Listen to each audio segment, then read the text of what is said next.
안녕하세요. 주경복TV의 주경복입니다.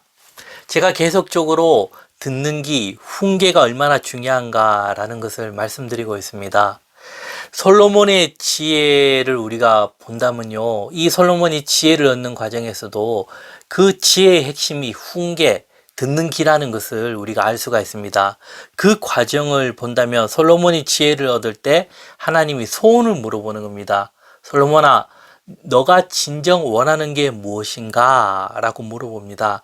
그때 솔로몬은 어떤 대답을 하느냐 하면은 하나님께서 주신 이 백성을 잘 다스릴 수 있는 지혜로운 마음, 듣는 마음을 달라 간구합니다.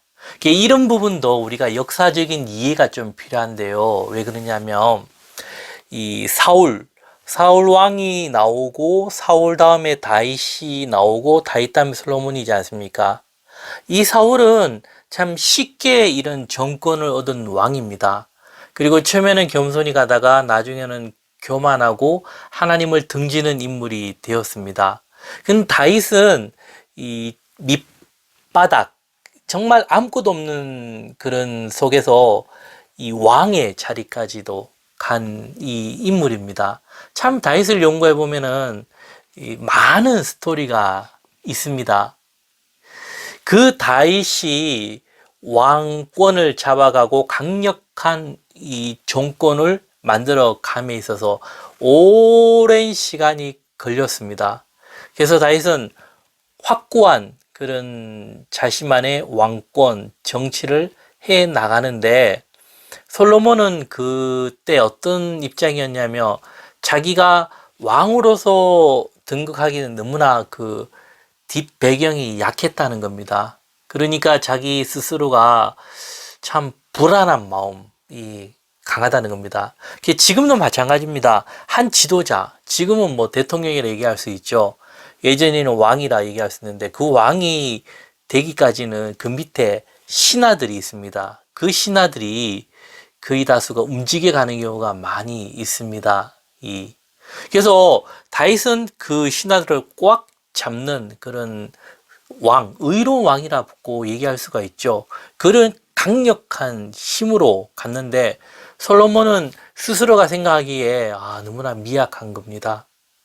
그렇다 보니까 이런 소원이 같이 연관되어서 나왔고, 그리고 제가 저번에도 말씀을 한번 드렸는데요.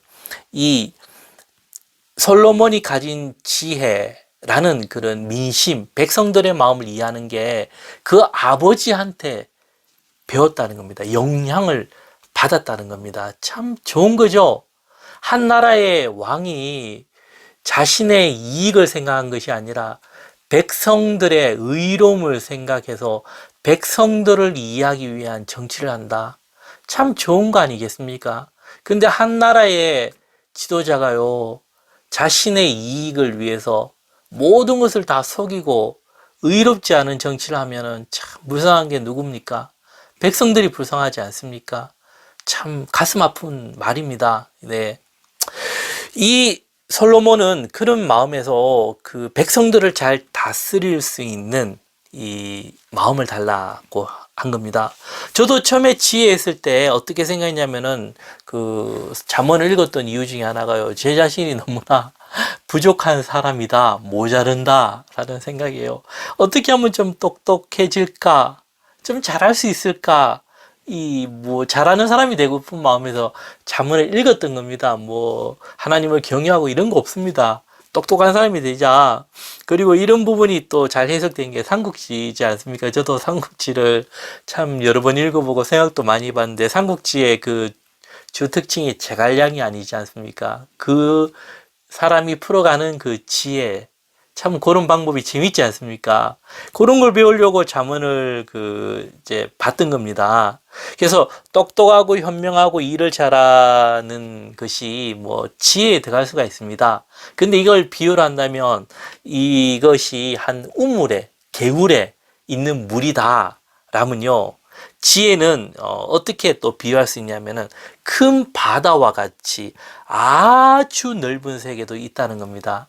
그 지혜를 얘기할 때 개울과 같은 말도 될 수가 있고 강과 바다, 더 넓은 세계도 얘기할 수가 있다는 겁니다. 이게 어디까지 얘기할 수가 있느냐 하면은 영생까지도 말한다는 겁니다.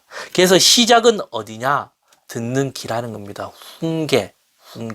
솔로몬도요, 민심, 백성들의 마음을 헤아려서 그 백성들의 마음을 읽어내는 힘, 또 하나님의 마음을 이해해서 그 하나님의 마음을 읽어내는 힘의 솔로몬의 지혜의 출발이었다는 겁니다.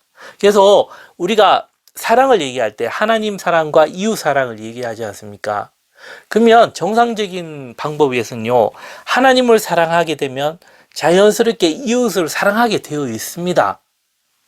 그게 정상입니다.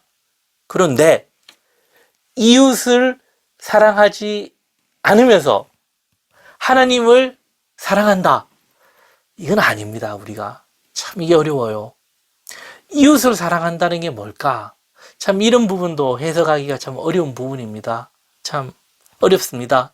그래서 이웃을 사랑한다는 것이 저는 거주장하게 많은 일을 하는 것보다 작은 것이라도요, 도움을 줄 수 있는, 그게 저에게는 뭘 줄 수 있겠습니까? 제가 아는 조금만 지식, 지혜라도 이렇게 유튜브를 통해서 많은 이들이 좀 이렇게 같이 봐서 조금이라도 도움을 줬으면 하는 이런 작은 정성이 또 이웃 사랑이지 않겠습니까?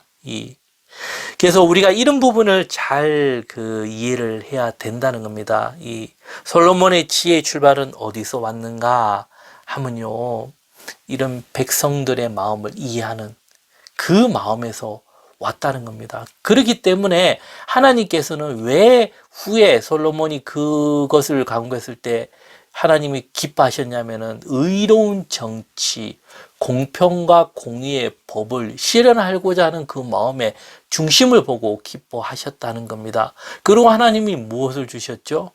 다른 걸 다 주셨지 않습니까? 그러나 참 솔로몬은 그 뒤가 참 또 좋지 않게 또 이어갔지 않습니까? 이게 인생이라는 겁니다. 우리가 이런 역사를요, 길게 볼 필요가 있다는 겁니다. 성경만으로도 참 돼요. 성경에 있는 이런 인물들의 역사 이야기를요, 우리가 알아도 참 많은 교훈과 감동을 얻을 수가 있다는 겁니다. 그래서 그 솔로몬이 이어가는 그런 백성들의 마음, 정치, 경제 어떻게 이어갔는가는 또 제가 다음 시간에 말씀을 드리겠습니다. 내용이 좋으셨다면 구독과 좋아요 부탁드리겠습니다. 감사합니다.